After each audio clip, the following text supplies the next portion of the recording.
DAP हम क्यों डालते हैं? डीएपी में क्या होता है? कितना कितना होता है नाइट्रोजन फास्फोरस? 1846। बहुत बढ़िया। ये 1846 का मतलब क्या होता है?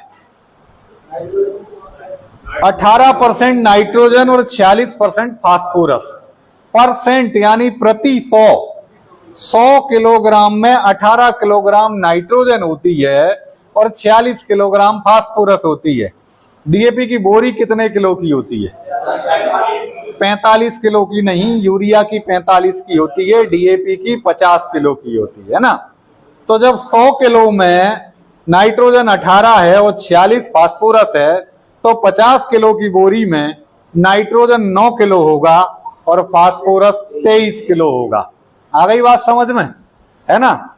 अब क्या होगा कि कोई किसान है, मान के चलो अब सीजन जो हमारा रबी आ रहा है, गेहूं की फसल उसको लगाना है, तो गेहूं की रिकमेंडेशन जो एक सामान्य, वैसे तो मिट्टी परीक्षण के आधार पे जो अनुशंसा हो, सटीक उस अनुशंसा के हिसाब से किसान खाद डालेगा तो खेत में सही तरह से पोषक तत्वों की पूर्ति होगी। लेकिन अगर हर किसान ऐसा नहीं कर रहा है तो एक उर्वरकों की अनुशंसा बनाई गई है।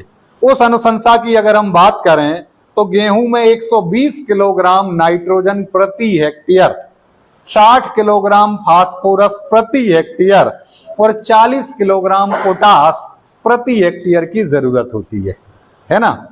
अब आप खुद बताओ, एक हेक्टेयर में कितने बीघा होते हैं? 5 बीघा। एक हेक्टेयर में कितने एकड़ होते हैं?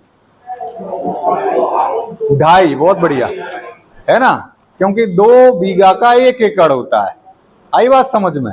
तो ये थोड़ा कैलकुलेशन ध्यान रखना, क्योंकि किसान को जब आप ये रिकमेंडेशन बताओगे कि कितना खाद डालना है, तो दिमाग में ये क्लियर होना चाहिए, क्योंकि यहाँ सारी रिकमेंडेशन हेक्टेयर में होती है।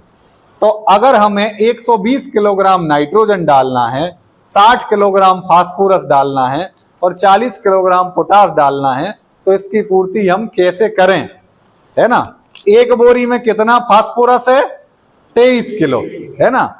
तो 3 बोरी अगर हम डीएपी डालते हैं 1 हेक्टेयर में, तो 23 तिया 69, यानी 1.5 क्विंटल हम डीएपी डालें 3 बोरी, तो 69 किलो फास्फोरस हमें मिल जाता है। हमें कितना चाहिए? 60। लगभग थोड़ा बहुत ऊपर नीचे पहुंच रहा है। तो हम किसान को बोल सकते हैं कि भैया गेहूं लगा रहे हो, 3 बोरी तुम्हें 1 हेक्टेयर में डीएपी की डालना है ना। अब वो 3 बोरी में नाइट्रोजन कितनी पहुंच रही है? 1 बोरी में 9 किलो, है ना। तो 3 बोरी में 27 किलो, तो हमें देना है 120 किलो। कितना कम रह गया 120 में से? 93 किलो, है ना। अब दूसरी बात आती है, नाइट्रोजन का मुख्य सोर्स क्या है हमारा? यूरिया, है ना। तो यूरिया में कितनी नाइट्रोजन होती है? 46%। मतलब 100 किलो में 46 किलो, मतलब 50 किलो में 23 किलो, मतलब 45 किलो में, क्योंकि इसकी बोरी 50 की नहीं होती, 45 की होती है, तो लगभग हम मान के चलें कि 21 किलो के आसपास होती है ना। तो 1 बोरी में 21 किलो, 4 बोरी में 21 चौके 84 किलो, तो हम आसपास पहुंच जाते हैं। 4 बोरी यूरिया और 3 बोरी डीएपी 5 बीघा के लिए, गेहूं के लिए जरूरत होती है। अगर हम क्या डालें? डीएपी डाल रहे हैं तो। ये तो हो गया हमारा नाइट्रोजन फास्फोरस। अब आती है बारी पोटास की। तो पोटास चाहिए 40 किलो, है ना। पोटास के लिए कौन सा खाद डालते हैं? म्यूरेट ऑफ पोटास, है ना। इसको KCl लिखा रहता बैग के ऊपर, पोटेशियम क्लोराइड इसका नाम है। तो म्यूरेट ऑफ पोटास, इसमें कितना पोटास होता है? किसी को पता है? 60% पोटास होता है। कितना? 60%, यानी कि 100 किलो में कितना किलो? 60 किलो। तो 1 बोरी में कितना हुआ? 30 किलो, है ना। हमको कितना डालना है? 40 किलो। 40 किलो डालना है, लगभग 1.25 बोरी से थोड़ी सी ज्यादा, है ना। तो 1.25 बोरी हमें 5 बीघा में क्या डालना है? पोटास। किसमें? गेहूं में। लेकिन अब एक समस्या पैदा होती है, यहां से शुरुआत होती है हमारी। आज जो हम बात कर रहे हैं विशेषकर वो डीएपी की कर रहे हैं। आज डीएपी का एक संकट फिलहाल में किसानों के सामने है। हो सकता है कुछ दिनों के बाद ये संकट दूर हो जाए, क्योंकि सरकार इसके लिए लगातार प्रयासरत है। लगभग 15 दिन पहले सरकार ने अभी 24,750 करोड़ का अतिरिक्त पैकेज निकाला एनबीएस का, और उसको ताकि जो है डीएपी की रेट को जो है मैच किया जा सके, कंपनियों को पैसा दें, डीएपी आयात कर सकें। फिर मार्केट फिर से फ्लक्चुएट हो गया, तो ये स्थिति चल रही है। आखिर हम ये देखें कि डीएपी की शॉर्टेज है क्यों, आप जो है गहराई से समझें, है ना। डीएपी एक ऐसा खाद है जो हमारे देश में केवल 38% उत्पादित होता है, बाकी 62% डीएपी हमें विदेशों से आयात करना पड़ रहा है। और जो 38% डीएपी हमारे देश में उत्पादित हो रहा है, उसके लिए कच्चा माल जो लगता है वो फास्फोरिक एसिड लगता है, और जो फास्फोरिक एसिड होता है वो भी हमें कहां से मंगाना पड़ता है, विदेशों से। तो कहने का मतलब ये है कि डीएपी के लिए हमें एक बड़े हिस्से के रूप में विदेशों के ऊपर निर्भर रहना पड़ रहा है। अब यहाँ 3 तरह की विदेशों में कंडीशन उत्पन्न हो रही हैं। पहली कंडीशन ये है कि चाइना ने अपने घरेलू बाजार की पूर्ति के लिए डीएपी के एक्सपोर्ट पे पूरी तरह से प्रतिबंध लगा दिया है, जबकि हमारा इंडिया है लगभग 17% डीएपी चाइना से खरीदता था। तो अब ऐसे में क्या हो रहा है कि चाइना ने बंद कर दिया। दूसरा, आप सभी को मालूम है यूक्रेन और रसिया का युद्ध चल रहा है पिछले 2 साल से। इधर हमास, इजराइल और अब ईरान भी उसमें कूद गया है।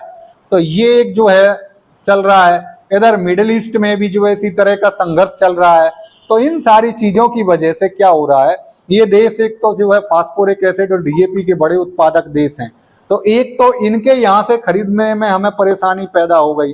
दूसरी बात, कुछ ऐसे रास्ते हैं जहां से हमारे जहाज आते थे, तो वो रास्ते बंद हैं इस समय। तो उनके बंद होने की वजह से एक बड़ा घुमाव लेके हमारे जहाजों को आना पड़ रहा है। तो कहीं ना कहीं ट्रांसपोर्टेशन कॉस्ट जो है वो बहुत ज्यादा हो रही है।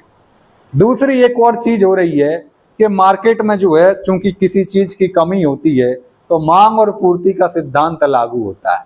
तो उसकी वजह से क्या हो रहा है, डीएपी की मांग इंटरनेशनल लेवल पर बढ़ गई है। और जो सप्लायर हैं, भाई डीएपी हर किसी को चाहिए, देने वाले कम हैं, तो वो क्या करेंगे, रेट बढ़ा देंगे।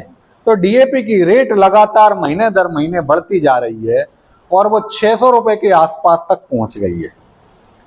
550 से 600 के बीच चल रही है। अगर हम मिनिमम 550 रुपए $1 प्रति टन की भी बात करें तो लगभग रुपए में कन्वर्ट करें 83 रुपए के $1 के हिसाब से, तो 48,000 रुपए टन डीएपी जो है हमें खरीदने में वहां पे पड़ रहा है ना। 48,000 रुपए टन का मतलब है कि लगभग एक बोरी की निकालें तो कितने की पड़ रही है हमारी, लगभग 2400 रुपए की, है ना। 2400 रुपए की एक बोरी हमें वहां खरीद के भारत सरकार को, या जो कंपनियां खरीद रही हैं उन कंपनियों को पड़ रही है, प्राइवेट कंपनियां वहां से खरीदती हैं। अब क्या होता है कि भारत सरकार ने इसकी एमआरपी कितनी सेट कर रखी है, 1350 रुपए। तो भाई 2400 रुपए का वहां खरीद रहे हैं, फिर वहां से जहाज से लाएंगे तो वो खर्चा, फिर पोर्ट पे उसको अनलोड करेंगे, वेयर हाउस में रखेंगे तो उसका किराया, फिर वहां से हैंडलिंग करके रैक में ट्रेन में भर के प्लेटफॉर्म पे लाएंगे तो उसका किराया, फिर प्लेटफॉर्म पे हैंडलिंग होगी, लोडिंग अनलोडिंग होगी, फिर ट्रक वहां से जो है किसी होलसेलर के वेयर हाउस में जाएगा या किसी मार्केट के गोडाउन में जाएगा तो उसका खर्चा, फिर वहां से फिर हैंडलिंग ट्रांसपोर्टेशन किसी रिटेलर की दुकान पे होगा या फिर वहां से किसी सोसाइटी में होगा तो वो खर्चा। तो ये सारे खर्चे हो गए। फिर कोई कंपनी खरीद रही है तो वो अपना प्रॉफिट लेगी, कोई होलसेलर अपना प्रॉफिट लेगा, रिटेलर प्रॉफिट लेगा। तो ये सारी चीजें जुड़ रही हैं, तो इसकी रेट 2500, 2600, 2700 रुपए एक बोरी की पहुंच रही है। लेकिन सरकार ने एमआरपी कितनी कर रखी है, 1350 रुपए। तो अब इसकी पूर्ति के लिए सरकार ने क्या रखा है, प्रति बोरी सब्सिडी दे रखी है। सब्सिडी कितनी दी है इस समय, एनबीएस जो इस समय है न्यूट्रिएंट बेस्ड सब्सिडी, आप एक चीज समझ लें, यूरिया की सब्सिडी अलग तरह की होती है और गैर यूरिया जो उर्वरक होते हैं उन पे एक NBS न्यूट्रिएंट बेस्ड सब्सिडी होती है। क्या होती है ये सब्सिडी? इसमें प्रति किलोग्राम उर्वरक के हिसाब से सरकार सब्सिडी घोषित करती है।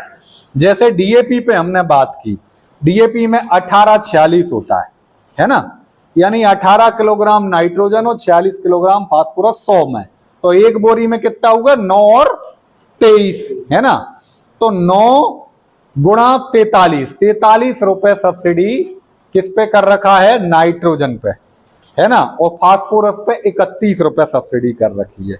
तो 31 गुणा 46 और 9 गुणा 43 आप करोगे तो लगभग 1100 रुपए आएगा। तो 1100 रुपए सरकार ने सब्सिडी घोषित कर रखी है। तो 1100 रुपए आपका ये जुड़ जाता है, 1350 रुपए की MRP है, तो ये कितना पहुंच रहा है? 2450 रुपए। तो अभी भी मैचिंग नहीं हो पा रही, अभी भी जो कंपनी खरीदना चाह रही है उसको लग रहा है घाटा है। तो ये फ्लक्चुएशन चलने की वजह से कहीं ना कहीं DAP की स्थिति गंभीर हुई है। हालांकि अभी 15 दिन पहले ही 24,750 करोड़ का सरकार ने एक पैकेज और दिया, तो सरकार उसकी दिशा में प्रयास कर रही है और संभवतः हो सकता है और पैकेज देना पड़े। 2,60,000 करोड़ रुपए फर्टिलाइजर सब्सिडी के ऊपर हर साल सरकार को देना पड़ता है। यूरिया की बात करें तो यूरिया पे करीब करीब 1500 रुपए, 1300 से 1500 रुपए एक बोरी पे सब्सिडी हर साल सरकार जो है इंडिजीनियस प्रोडक्शन पे, हमारे यहाँ उत्पादन हो रहा है, उस पे देती है। और इंटरनेशनल जो मार्केट से हम खरीद रहे हैं इंपोर्ट, उस पे तो 2000 रुपए से ज्यादा की सब्सिडी देती है। तो ये भारी पैसा सरकार का खाद की सब्सिडी में जा रहा है। तो अब हमें ये समझ में आया कि आखिर ये DAP की शॉर्टेज क्यों बन रही है। अब एक चीज और समझने की बात ये है कि मान के चलो DAP की शॉर्टेज इस तरह से आगे बनी रहती है और आप दुकानदार हो, आपके पास किसान खाद खरीदने आता है, तो आपके पास में क्या विकल्प होने चाहिए जिन विकल्पों पे कि आप काम कर सकें और किसान को सही तरीके से सलाह देके उसके सफल फसल उत्पादन को करा सकें, उसका आर्थिक नुकसान भी ना हो और फसल उत्पादन सही तरीके से हो। तो देखो DAP से हमें क्या मिला, अभी शुरुआत हमने की थी, क्या मिलता है DAP से? मुख्य रूप से नाइट्रोजन, फास्फोरस। नाइट्रोजन तो हमें यूरिया से भी मिल जाएगी, यूरिया भरपूर है, यूरिया में 46% नाइट्रोजन है और यूरिया तो 266 रुपए में मिल जाएगा। तो DAP विशेष रूप से किसान खरीद रहा है किसके लिए? फास्फोरस के लिए। तो फास्फोरस के लिए अगर DAP नहीं मिल रहा तो उसके दूसरे विकल्प हैं, अब हम उनकी चर्चा करते हैं। फास्फोरस होता है P2O5। किसी भी आप फास्फेटिक फर्टिलाइजर से फास्फोरस की पूर्ति करेंगे तो आपको P2O5 के रूप में ही फास्फोरस मिलेगा, है ना, कोई अलग नहीं है, वही पूर्ति होगी। तो उसमें हमें किसानों को यह समझाना है कि दूसरे उर्वरक डालते हैं तो वही फास्फोरस मिलना है। तो अब हम चर्चा करते हैं कि कौन कौन से विकल्प हो सकते हैं जिनके माध्यम से हम फास्फोरस की पूर्ति करें। सबसे पहला विकल्प आता है सिंगल सुपर फास्फेट, सुपर बोलते हैं हम। कितना फास्फोरस होता है उसमें? उसमें फास्फोरस होता है 16%, है ना, DAP में था 46%। तो इसकी रेट जो है थोड़ी कम होती है। तो मान के चलो इसकी रेट अपनी है 450 रुपए या 500 रुपए भी है, तो 500 रुपए की एक बोरी आ रही है, तो 3 बोरी अगर आप सिंगल सुपर फास्फेट की डलवाते हो तो कितना हो जाएगा? 48% पहुंच जा रहा है। DAP से 46 मिल रहा था, लेकिन इसमें और फायदे हैं। इसमें क्या फायदे हैं कि 11% सल्फर होता है ना। सल्फर के भी बहुत सारे काम है फसलों के लिए। आजकल वैज्ञानिक जो है सल्फर को भी चौथा मुख्य पोषक तत्व मानने लगे। तो सल्फर एक्स्ट्रा मिल रहा है, बेंटोनाइट सल्फर किसान अलग से खरीद के ले जा रहे हैं। सल्फर से बहुत बढ़िया फायदे होते हैं, दूसरे पोषक तत्वों की ग्रहणशीलता बढ़ जाती है उससे, सल्फर से, है ना। सल्फर से दूसरी चीज है, तिलहनी फसलों में तेल की मात्रा बढ़ जाती है, दलहनी फसलों में प्रोटीन की मात्रा बढ़ जाती है। तो सल्फर एक बहुत जरूरी और बहुत आवश्यक पोषक तत्व है ना। विटामिन की पूर्ति करता है सल्फर। तो इस तरह से क्या होता है कि अगर हम उनको सिंगल सुपर फास्फेट की बात करेंगे और अगर उपलब्ध है तो एक बहुत बढ़िया इसका स्रोत है। इसके अलावा और क्या हो सकता है, एनपीके के बहुत सारे ग्रेड्स आते हैं, जैसे एक बहुत प्रसिद्ध ग्रेड है 12, 32, 16। तो एनपीके उसमें 12% नाइट्रोजन है, 32% फास्फोरस है और 16% पोटास है। लिखो भले ही मत, ध्यान से सुन लो, रिकॉर्डिंग हो रही है, मेरे YouTube चैनल की लिंक दे दूंगा, आप आराम से सुन लेना। सारी चीजें बता रहा हूं, सारे विकल्प बता रहा हूं, है ना। तो 12, 32, 16 जो है उसमें 32% क्या है, फास्फोरस है, और 16% क्या है, पोटास है। यानी किसान को जो म्यूरेट ऑफ पोटास डालना था, कहीं ना कहीं उसे म्यूरेट ऑफ पोटास पे अलग से खर्चा नहीं करना पड़ेगा, है ना। नाइट्रोजन भी 12 किलो है, तो जो नाइट्रोजन यूरिया का डोज है, जब हम कैलकुलेट शुरू में मैंने करके बताया, तो ऐसे करोगे तो यूरिया की मात्रा उसको कम डालनी होगी। ये कैलकुलेशन हम किसान को बता सकते हैं। तीसरा एक खाद और है 20-20-0।